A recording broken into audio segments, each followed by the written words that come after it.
Welcome back. Please like, share the video, and subscribe to the channel. Hey Jamie, welcome back to News Simplified. Big news from Washington today. Hi, Alex. It's pretty interesting. We're seeing something new. Republicans in Congress are actually disagreeing with President Trump on some big issues. Exactly. It's not just Democrats anymore. There's a growing pushback from Republicans against President Trump's policies. Right. For example, they're talking about defense spending and how the military is used. Yeah, Congress just put a new rule in the defense bill. It says President Trump cannot use military bases, like Joint Base McGuire-Dix-Lakehurst, to hold immigrants. Wow, that's a big deal. So they're saying military bases are for soldiers, not for immigration issues. That makes sense, right? Exactly. And it was a bipartisan effort, meaning both parties agreed. And there's more. Congress also wants to limit President Trump's power to start wars, especially with tensions with Venezuela. Yes, they want to cancel old laws from 1991 and 2002.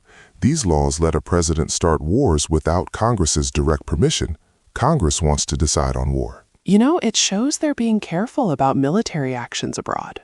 Totally. And domestically, the House of Representatives even voted against President Trump's order about workers' unions. He wanted to end union rights for federal workers. Yes, and some Republicans voted with Democrats on that.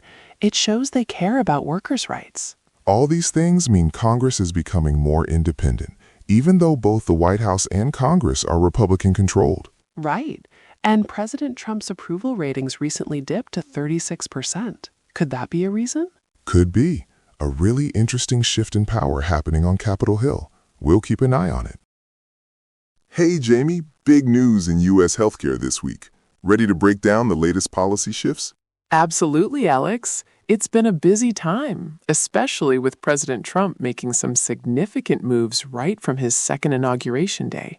His administration is really shaking things up. That's right. He signed an executive order that directly rolls back some key healthcare policies from the previous administration. We're talking specifically about initiatives that were designed to reduce prescription drug costs for people on Medicare and Medicaid. Wow, so what does this mean for folks who rely on affordable medicines? I remember those initiatives were created to make drugs more accessible and cheaper for millions. Exactly. This order aims to undo some of those protections. Now, it's important to note that some big parts, like Medicare's ability to negotiate drug prices and the yearly cap on out-of-pocket costs for seniors' prescriptions, weren't touched. That's a key detail. But overall, it still signals a broader shift in federal healthcare strategy. That's a bit of a relief for some, but still a significant change. And it's not just drug prices, right? We're also seeing major news about Medicaid. You got it, Jamie. The House of Representatives, with President Trump's strong support, just passed a budget resolution that includes massive cuts to Medicaid funding. We're talking about roughly $880 billion over the next decade from Medicaid and other health programs. That's an enormous amount of money. Why are they proposing such deep cuts, and what's the goal? The stated goal is to help finance significant tax reductions and also to manage the country's debt limit. But even some within President Trump's own party had concerns about how these substantial cuts would impact millions of low-income citizens and children who rely on Medicaid for their essential care. Right, because Medicaid is a critical lifeline for so many vulnerable families across the country. So 2025 is really proving to be a turbulent year for American healthcare, isn't it? Definitely. These actions from the President Trump administration show a clear agenda to reshape the federal government's role in healthcare provision and affordability. It could create increased barriers to care for many patients, profoundly impacting access to essential services. Welcome back, everyone, to News Explained Simply. I'm Alex. And I'm Jamie. And wow, Alex, we've got some interesting news today, haven't we? It's about a ballroom. That's right, Jamie, but not just any ballroom. We're talking about President Trump's plans to build one, and it's causing quite a stir. Exactly. The big news is a very important group called the National Trust for Historic Preservation has actually filed a lawsuit. A lawsuit? So they're taking legal action? What exactly are they trying to do? Well, they want to stop the construction of this planned ballroom. You know, this group works really hard to protect old, important places and buildings across the country. Ah, so they think President Trump's new ballroom might be a problem for a historic site. What's the main issue? Precisely. They're arguing that building this new ballroom might actually go against rules for protecting historic places. They worry it could damage the special look or historical importance of an existing site. It's like a direct challenge, really. Wow. So it's a big fight between building something new and keeping history safe, right? This kind of thing must happen often. You've got it, Alex. These kinds of legal battles aren't unusual, especially when high-profile figures undertake construction on properties that have historical value. The National Trust is very committed to upholding preservation standards, even against powerful figures. And this case, could be quite important for future projects, couldn't it? It might decide how other people can build on historic land. Absolutely. It highlights that big question: how do we balance private building plans and economic interests with the need to protect our beautiful historical landmarks for future generations? It's a huge debate, Alex. Indeed. We'll definitely be watching this one closely to see how it unfolds. Hey everyone, and welcome back to Political Pulse. Jamie, have you seen the latest news that's got everyone talking? Oh, absolutely, Alex. It's been quite the week in politics. President Trump made a move that really surprised a lot of people. You're talking about his pardon of Democratic Representative Henry Cuellar, right? Wow, that really sent shockwaves, especially for Republicans. Exactly. I mean, in Texas, Republicans were trying hard to unseat Cuellar. They even redrew his district to make it easier for their party to win. His indictment was a big deal for them. So local Republicans, like the leaders in Texas, were pretty upset, right? They were hoping Cuellar's political career would end. Yes, definitely disappointed. And many are wondering, why did President Trump do this? Some people thought he might have hoped Cuellar, who is a more conservative Democrat, would switch to the Republican Party. That's interesting speculation, but it looks like that didn't happen. Cuellar just filed to run for re-election as a Democrat again. Precisely. And President Trump later went on social media, Truth Social, to complain about it. So any expectation of a party switch was likely wrong. This really complicates things for those Texas Republicans. They were counting on Cuellar's legal troubles to help them win. Right. Now it's a very strange situation. Some Republicans feel betrayed, which might make them even more determined to oppose Cuellar. It just shows how unpredictable President Trump's actions can be. Absolutely. This pardon has definitely created a lot of buzz and changed the political game for everyone. What a story. Hey everyone, and welcome back to Global Pulse. Jamie, it's been a really somber week, hasn't it? Absolutely, Alex. Our hearts go out to everyone affected by the absolutely terrible news from Bondi Beach in Sydney, Australia. It's just devastating. It truly is. On Sunday evening, 2 gunmen tragically opened fire on a large crowd gathered for a Hanukkah celebration called Hanukkah by the Sea. Sadly, 16 people were killed and dozens more were injured. This has been officially declared a terrorist act. Wow, it's horrifying. And this tragic event has sent shockwaves across the globe. We're now seeing major cities worldwide, like London, Berlin, and New York, quickly stepping up security for upcoming public events, and especially for other Hanukkah celebrations. Right, it's a very serious global response. President Trump also addressed the weekend's violence, expressing deep lament for the lives lost, not just in Bondi, but also mentioning a shooting in Rhode Island and an ambush in Syria. Exactly. It's clear leaders are taking this very seriously. For instance, New Zealand has specifically increased protection for its Jewish community. Prime Minister Christopher Luxon has personally assured extra patrols and security measures, working closely with police. That's so important, Jamie. It really highlights the ongoing threat of terrorism, but also the crucial efforts to keep people safe, especially during religious or community gatherings. It absolutely does. It's a sad reminder, but also shows how countries and communities are standing together in solidarity against such senseless violence. Agreed. Our deepest condolences to everyone impacted. We'll keep you updated on this and other global stories next time on Global Pulse. Hey, Jamie, get ready for some surprising tech news that might make your smart home feel a little less smart. Oh, really? Tell me, Alex. My Roomba just finished its daily clean, so I was curious. Well, you know iRobot, the company famous for those Roomba robot vacuums? They just filed for bankruptcy. Wow, bankruptcy? That means they essentially ran out of money and can't pay their bills anymore, right? That's huge. Roomba literally started the whole robot vacuum market. Exactly. It's a big deal.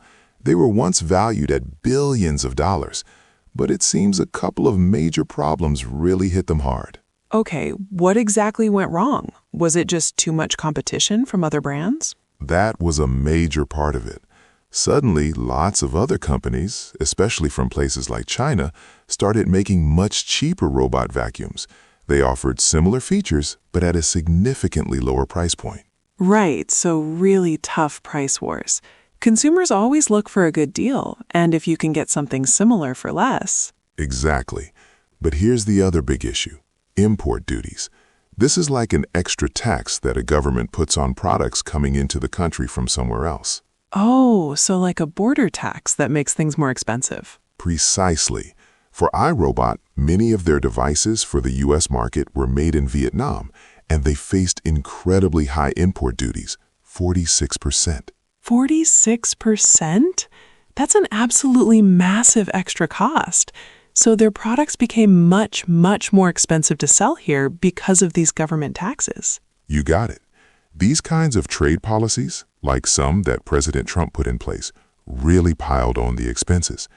iRobot said these duties added an extra $23 million to their costs this year alone. That's a huge burden when you're already struggling to compete. Wow, so a combination of fierce competition from cheaper brands and those incredibly high government taxes on imports just made it impossible for a pioneer like iRobot to keep going. It really shows how tricky and demanding the global market is for tech companies. It absolutely does. Even with a famous brand and innovative products, you need to be super adaptable and manage costs incredibly well in today's world.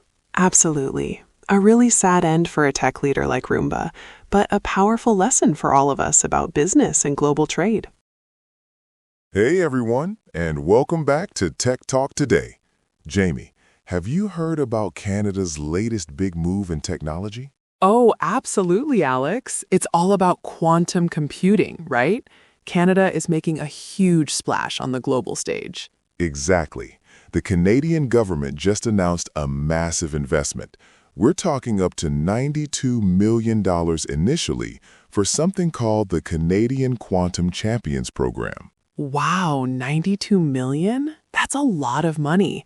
And this is just phase one, part of a much bigger $334 million plan over 5 years, outlined in Budget 2025.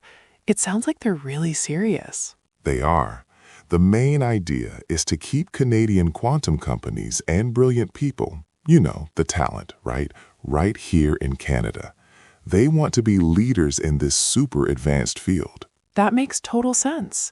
So what exactly is quantum computing for our listeners who might be new to it? Good question, Jamie. Think of it as a super-duper powerful computer.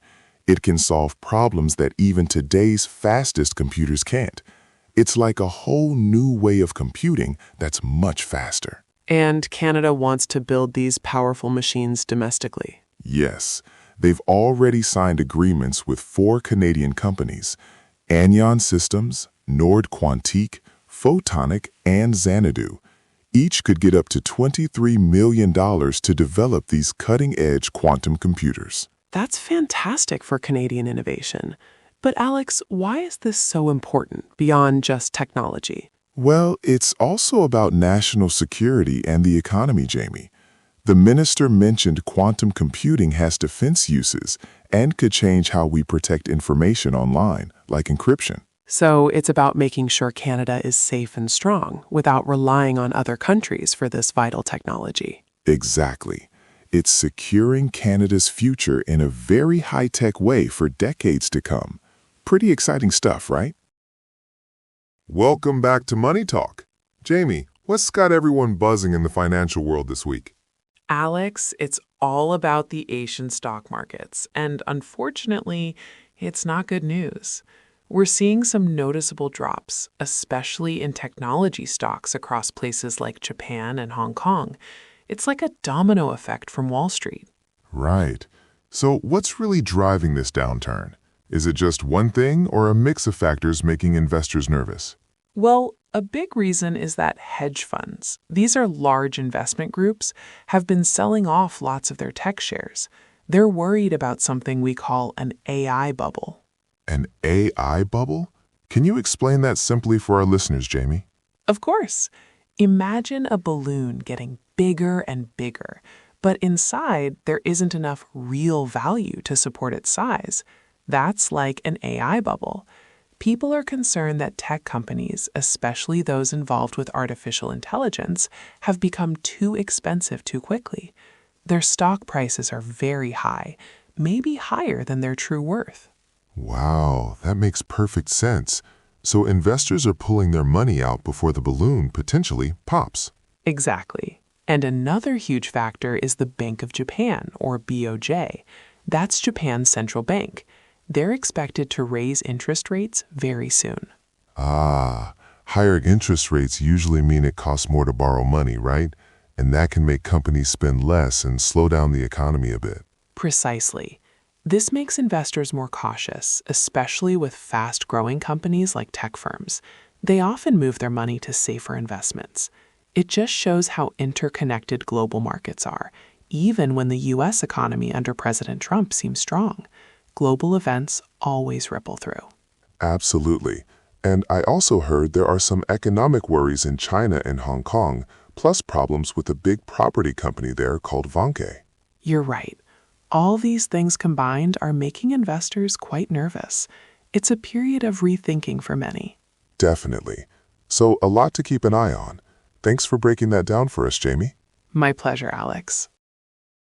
Welcome to Money Matters. Jamie, big news from Wall Street today. It's all about exciting companies and huge money moves. Oh, absolutely, Alex. The New York Stock Exchange, the NYSE, is having a fantastic year. They've listed 7 out of 10 of the biggest IPOs for 2025. That's massive. Right. For our listeners, an IPO means initial public offering. It's when a company first sells its shares to the public, so ordinary people can buy a piece of it. Exactly. And the NYSE attracted big tech names like Klarna and Figma. It shows how much these innovative companies trust the NYSE. And the even bigger news? SpaceX, Elon Musk's rocket and space travel company. Reports say they're preparing for their own IPO. Wow, that's incredible. SpaceX going public would be huge. What does preparing mean for them? They've started a bake-off process. They're interviewing big banks to help them manage the IPO. It's a crucial step towards selling shares to the public. So we might soon own a piece of a company that sends rockets to space. That's amazing. And it means more money for projects like Starlink Internet or going to Mars. Precisely. Wall Street is buzzing. This isn't just big for SpaceX. It shows strong confidence in the market, especially for innovative tech. Absolutely. It really highlights a robust period for capital markets. Very optimistic. Definitely. Welcome to World Watch. We have some big global news this week, don't we, Jamie? Absolutely, Alex. A really busy time on the international stage. Let's start with Europe. The United States is putting significant pressure on European leaders for a swift peace deal in Ukraine. Right. Washington wants a U.S. brokered agreement to bring stability, especially with Russia being more active. Exactly. Peace talks have begun in Berlin with U.S. envoys, President Zelensky, and European officials. It shows the urgency. You know, it highlights how much the U.S. wants to stabilize that region, which could really shift Eastern European politics. Shifting to the Middle East, a tragic incident happened in Syria. Yes, Alex, very sad. 2 American soldiers and 1 civilian interpreter were killed during a mission near Palmyra. And President Trump quickly blamed an Islamic State infiltrator. He was very clear. He did, and President Trump publicly vowed that the U.S. would retaliate. That's a strong message. Wow. This certainly escalates tensions and shows the ongoing challenge from extremist groups. So we see intense diplomatic pressure for peace in Ukraine, and then a direct attack on U.S. personnel in Syria. It paints a picture of a very volatile international stage. President Trump's administration is taking a firm stance. Yes, on finding diplomatic solutions to conflicts and taking decisive action against threats to American forces. Absolutely. These developments will shape international relations and security in the coming months. A lot to follow.